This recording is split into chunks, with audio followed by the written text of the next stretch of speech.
Bollywood silver screen presenting black hat.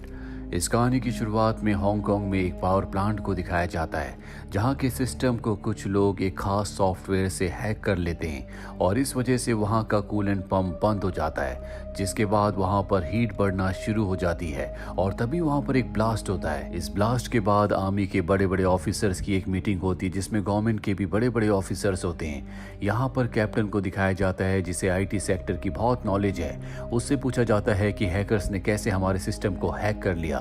वो बताता है कि रेड नाम के एक सॉफ्टवेयर से वो ऐसा कर पाए। हमारे सभी सिस्टम बहुत ज्यादा पुराने थे, इस वजह से हैकर्स को आसानी से उनका एक्सेस मिल गया। अगर हम हैकर्स को पकड़ना चाहते हैं तो हमें भी रेड सॉफ्टवेयर का इस्तेमाल करना होगा, लेकिन हमें इसके लिए उस जगह से जहां पर पावर प्लांट है, जहां पर ब्लास्ट हुआ है, वहां की हार्ड डिस्क चाहिए होगी जिससे हमें रेड सॉफ्टवेयर का उनका कोड मिल जाएगा।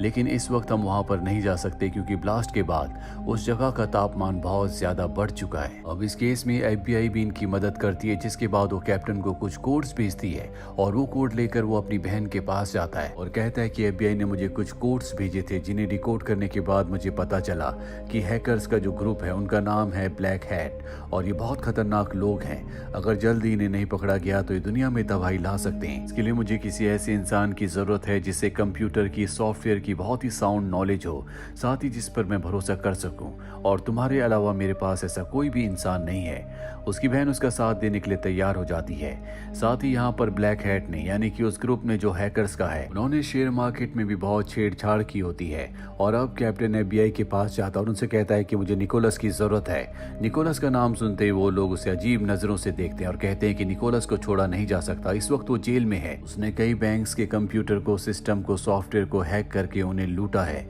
इसीलिए उसे छोड़ना इतना आसान नहीं होगा।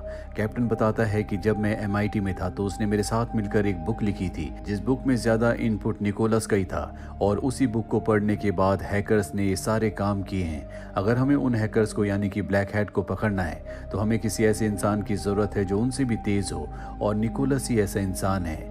और अब निकोलस को छोड़ दिया जाता है, जिसके बाद ये सब के सब उस सिस्टम के पास जाते हैं जिसे हैकर्स ने हैक किया था और अब निकोलस उसे चेक करता है। चेक करने पर उसे एक फाइल मिलती है जिसे वो रेड सॉफ्टवेयर की मदद से खोलता है और अब वो यहाँ के स्टाफ से पूछता है क्या कोई कंप्यूटर, कोई सिस्टम खुला रह गया था। वो कहता है कि नहीं। इसके बाद निकोलस पूछता है क्या किसी ने यहाँ पर हाल ही में जॉब छोड़ा है। उसे बताया जाता है कि यहाँ पर एक एम्प्लॉय ने एक ही महीना काम किया था, उसके बाद उसने जॉब छोड़ दिया और अब निकोलस अपने साथियों के साथ उसके घर पहुंच जाता है।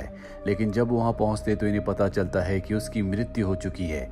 ये उसके कंप्यूटर को चेक करते हैं जिससे इन्हें पता चलता है कि ये किसी अनजान आदमी से ऑनलाइन बात किया करता था और ये वही हैकर है जिसने न्यूक्लियर पावर प्लांट के सिस्टम को हैक किया था, जिसका नाम ब्लैक हैट है। इन्हें सिस्टम से, यानी कि उनकी चैट से पता चलता है कि ये आदमी जिसकी मृत्यु हो चुकी है ये उस आदमी से मिलने वाला था, लेकिन इससे पहले उसकी मृत्यु हो गई। निकोलस उसी के सिस्टम से उस हैकर को मैसेज करता और कहता है कि मैं तुमसे मिलना चाहता हूँ।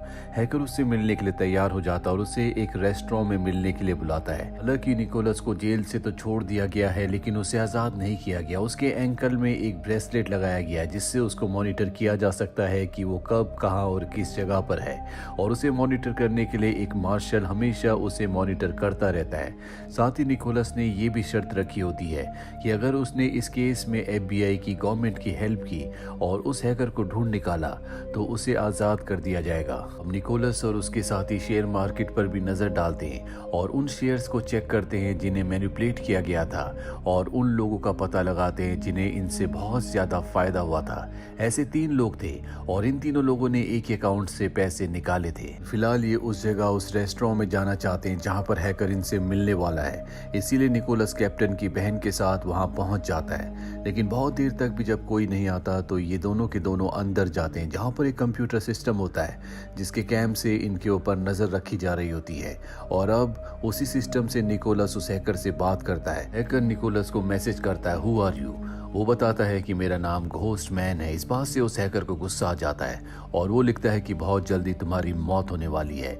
और अब निकोलस जानता है कि उसकी और कैप्टन की बहन की जान खतरे में है, इसीलिए यहाँ से निकलना चाहता है, पर कुछ लोग इनके ऊपर हमला कर देते हैं। निकोलस उनका सामना करता है और किसी तरह से कैप्टन की बहन को लेकर यहाँ से निकल जाता है। इसके बाद वो कैप्टन को कॉल करता है और बताता है कि पूरा का पूरा एक ट्रैप था। उन लोगों को पता था कि हम उनका पीछा कर रहे हैं, इसीलिए उन्होंने हमें यहाँ पर बुलाया था और और अब कैप्टन की बहन, जो कि अब निकोलस को पसंद करती, वो कहती कि हमें हांगकांग जाना चाहिए क्योंकि हैकर्स ने वहीं पर सबसे पहले न्यूक्लियर पावर प्लांट को हैक किया था।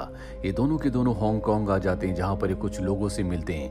वो बताते हैं कि पावर प्लांट अब भी बहुत गर्म है, हम उसे ठंडा करने के लिए समंदर का पानी इस्तेमाल करना चाहते हैं। लेकिन जिस रूम में निकोलस और कैप्टन की बहन को जाना है, वो रूम अब भी बहुत ज्यादा गर्म होता है। वहां जाने के लिए इन्हें बहुत इंतजार करना होगा क्योंकि उसी रूम में हार्ड डिस्क है, जिससे इन्हें पता लग सकता है कि उस सिस्टम को किसने हैक किया था। अब इन्हें FBI का कॉल आता है और जब ये FBI के पास जाते हैं तो वहां पर एक हैकर होता है जिसे FBI ने पकड़ा होता है, जो उन 3 लोगों के बारे में जानता है जिन 3 लोगों ने शेयर मार्केट से उस दिन सबसे ज्यादा पैसे कमाए थे, जिस दिन हैकर ने पूरी मार्केट को मैनिपुलेट किया था।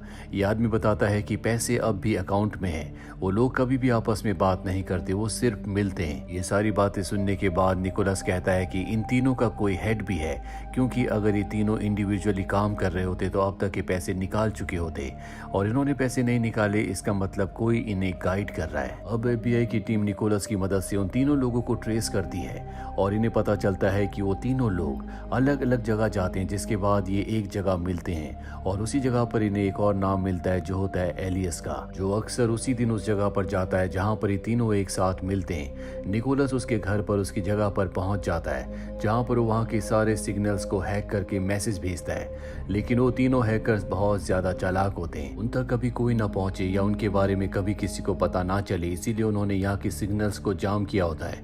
निकोलस उन्हें ब्लूटूथ से मैसेज भेजता है जिसके बाद उनका आंसर आता है और ये आंसर कोड वर्ड्स में होता है। FBI को कहता है कि मुझे इसे डिकोड करने में टाइम लगेगा। वहीं उन तीनों लोगों के अकाउंट में जितने भी पैसे होते हैं वो सारे के सारे पैसे एक कसिनो में भेज देते हैं, जिससे यहाँ पर FBI को और साथ ही निकोलस को पता चल जाता है कि हैकर्स को इनके बारे में पता चल चुका है। उन्हें पता है कि FBI उन पर नजर रख रही है, इसीलिए उन्होंने एक कदम उठाया होता है। वहीं अब इनके पास उन तीनों लोगों तक और उन्हें जो लीड कर रहा है उस तक पहुंचने का सिर्फ एक ही रास्ता है और वो है एलियस। ये सब एलियस का पीछा करना शुरू कर देते हैं, लेकिन एलियस को पता चल जाता है, इसीलिए एलियस के लोग इनके ऊपर हमला कर देते हैं। ये भी जवाबी हमला करते हैं, लेकिन एलियस अपने साथियों के साथ भागने में कामयाब हो जाता है। अब इन्हें पता चलता है कि न्यूक्लियर पावर प्लांट को स्टेबलाइज कर दिया गया, यानी कि अब वहां पर हीट नहीं है, इसीलिए ये उस कंट्रोल रूम में जा सकते हैं जहां पर हार्ड डिस्क है। इस हार्ड डिस्क के डेटा को रिकवर करके ये हैकर का पता लगा सकते हैं। निकोलस अपने साथियों के साथ वहां पर जाता है और हार्ड डिस्क को हासिल कर लेता है, पर जब वो उसे खोलता है तो उसे पता चलता है कि रेडिएशन की वजह से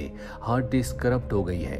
अब उसमें से डेटा को नहीं निकाला जा सकता, यानी कि ये अब उस हैकर तक नहीं पहुंच सकते, और अगर इसे इस करप्ट हार्ड डिस्क को ठीक करना है तो इन्हें ब्लैक विडो सॉफ्टवेयर की जरूरत होगी। निकोलस उस सॉफ्टवेयर को यूज करने की परमिशन मांगता है, लेकिन उसे परमिशन नहीं मिलती क्योंकि ये पूरा का पूरा हादसा हांगकांग यानी चाइना में हुआ है और गवर्नमेंट नहीं चाहती कि उनके सॉफ्टवेयर में चाइना का एक्सेस हो, इसीलिए उसकी परमिशन को पूरी तरह से रद्द कर दिया जाता है। निकोलस अपने साथी ऑफिसर से कहता है कि मैं ब्लैक विडो सॉफ्टवेयर को हैक करके पता लगा सकता हूँ, लेकिन ये बहुत ही रिस्की काम है। उसकी ऑफिसर कहती है कि अगर तुमने ऐसा किया तो हो सकता है कि तुम्हें हमेशा के लिए जेल में भेज दिया जाए, लेकिन निकोलस इस रिस्क को लेने के लिए तैयार है और हैक करने से पहले वो सभी लोगों को वहां से जाने के लिए कहता है। पर कैप्टन की बहन जो उसे प्यार करती है वो कहती है कि मैं तुम्हारे साथ ही रुकूंगी, और इसके बाद निकोलस NSA यानी कि नेशनल सिक्योरिटी एजेंसी का ब्लैक विडो सॉफ्टवेयर हैक करता है, जिससे वो हार्ड डिस्क को रिकवर कर लेता है जिसमें सारी की सारी इंफॉर्मेशन है जो करप्ट हो गई थी,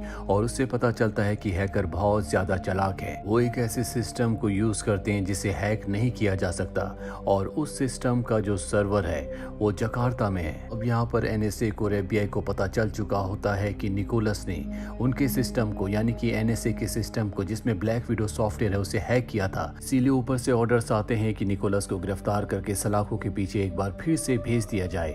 और जब ये बात कैप्टन को पता चलती है तो वो अपनी बहन को मैसेज करता है और कहता है कि निकोलस को कहो कि वो जल्द से जल्द उस जगह से भाग जाए। निकोलस कैप्टन की बहन के साथ वहां से भाग जाता है, जिसके बाद वहां पर वो मार्शल आ जाता है जिसके पास वो ट्रैकर का पूरा कंट्रोल है, जिस ट्रैकर को निकोलस की एंकल पर बांधा गया है। और अब वो उस एंकल ब्रेसलेट की मदद से भी उसे मॉनिटर नहीं कर सकता, उस तक नहीं पहुंच सकता, क्योंकि उसे निकालकर निकोलस ने अपनी पुरानी लोकेशन पर रख दिया होता है। वहीं दिखाया जाता है कि कैप्टन निकोलस और अपनी बहन से मिलने के लिए आता है, पर इससे पहले कि वो गाड़ी से उतरता, एलियस रॉकेट लॉन्चर से उसकी गाड़ी के ऊपर हमला कर देता है जिससे उसकी मृत्यु हो जाती है। और अब वो निकोलस और कैप्टन की बहन के ऊपर भी गोलियां चलाता है, पर यहाँ पर FBI के एजेंट आ जाते हैं जो उनका सामना करते हैं, पर उनकी तादाद तादाद बहुत ज्यादा होती है, इसीलिए वो FBI एजेंट्स को मार देते हैं। पर निकोलस कैप्टन की बहन के साथ यहाँ से भागने में कामयाब हो जाता है और अभी दोनों के दोनों मलेशिया के लिए निकल पड़ते हैं, क्योंकि इन्होंने देखा था कि हैकर्स ने सैटेलाइट के थ्रू मलेशिया की बहुत सारी फोटोज ली हैं। फोटोज की मदद से मलेशिया की उस जगह पहुंचते हैं जहां पर एक पावर प्लांट और 5 माइनिंग कंपनीज होती है।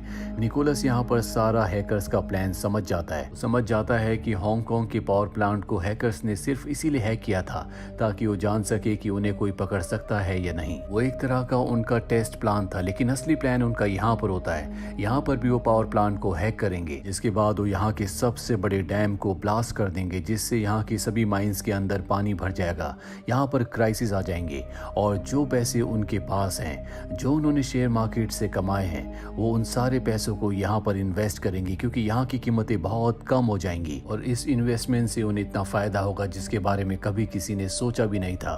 इन्हें पता चलता है कि वो हैकर्स इस वक्त इंडोनेशिया में है, इसीलिए दोनों के दोनों यहाँ से इंडोनेशिया यानी जकार्ता पहुंच जाते हैं, जहां पर हैकर्स का सर्वर है। लेकिन सर्वर तक पहुंचना इतना आसान नहीं है, इसीलिए निकोलस सबसे पहले एक यहाँ पर झूठा एक्सीडेंट करवाता है और जब सारी सिक्योरिटी का ध्यान उधर होता है, वो हैकर्स के सर्वर रूम में चला जाता है और वहां उस सिस्टम को ऑपरेट करके उसके पास हैकर्स का सारा डेटा आ जाता है, जिससे उसे पता चलता है कि हैकर्स ने अपने $73 मिलियन यहाँ के एक लोकल बैंक में डाल दिए हैं और अब कैप्टन की बहन को वो उस लोकल बैंक में भेजता है। यहाँ पर कैप्टन की बहन बैंक के एम्प्लॉय को कहती है कि मेरी यहाँ पर एक जरूरी मीटिंग होने वाली है, लेकिन मेरा पेन ड्राइव नहीं चल रहा, क्या आप मेरे पेन ड्राइव को अपने सिस्टम के साथ लगाकर चेक कर सकते हैं। बैंक एम्प्लॉय उसके पेन ड्राइव को अपने CPU के साथ कनेक्ट कर देता है और जैसे वो ऐसा करता है, बैंक का सारा डेटा, उस सर्वर का पूरा कंट्रोल निकोलस के पास आ जाता है और निकोलस उनके $73 मिलियन को इस बैंक से स्विस बैंक में ट्रांसफर कर देता है। साथ ही वो एलियस के लिए एक मैसेज छोड़ता है कि अगर तुम अपने पैसे वापस चाहते हो तो मुझसे कांटेक्ट करो। एलियस उसे कॉल करता है, जिसके बाद निकोलस कहता है कि मैं जानता हूं कि तुम्हारा भी कोई बॉस है और अगर वो अपने पैसे वापस चाहता है तो मैं उससे बात करना चाहता हूं। इसके बाद वो अपने बॉस की निकोलस से बात करवाता है। वो पूछता है कि तुम्हें क्या चाहिए।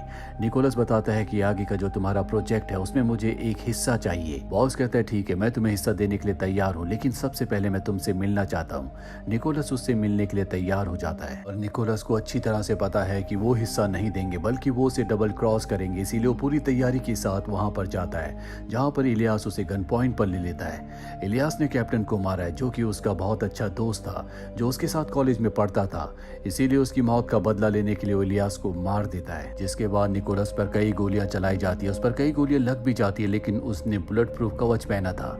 यहाँ पर वो लगभग सभी को मार देता है, लेकिन तभी उसके सामने ब्लैक हैट आ जाता है, जो कि इन सब का बॉस है। वो निकोलस को जख्मी कर देता है, लेकिन निकोलस उसे मारकर यहाँ से निकलने में कामयाब हो जाता है और वो कैप्टन की बहन से मिलता है, जिससे वो प्यार करता है। वो उसके जख्मों को ट्रीट करती है और ये इस देश को छोड़कर निकल जाते हैं। निकोलस को अब पुलिस नहीं ढूंढ सकती, साथ ही उसके पास हैकर्स के सारे पैसे हैं जो उसने अपने स्विस बैंक के अकाउंट में ट्रांसफर कर दिए थे, जिसका मतलब ये है कि उसके पास अब जिंदगी में किसी चीज की कमी नहीं है। और इसी के साथ ये फिल्म, ये कहानी यहीं पर खत्म हो जाती है। उम्मीद करते हैं कि ये कहानी आपको पसंद आई होगी।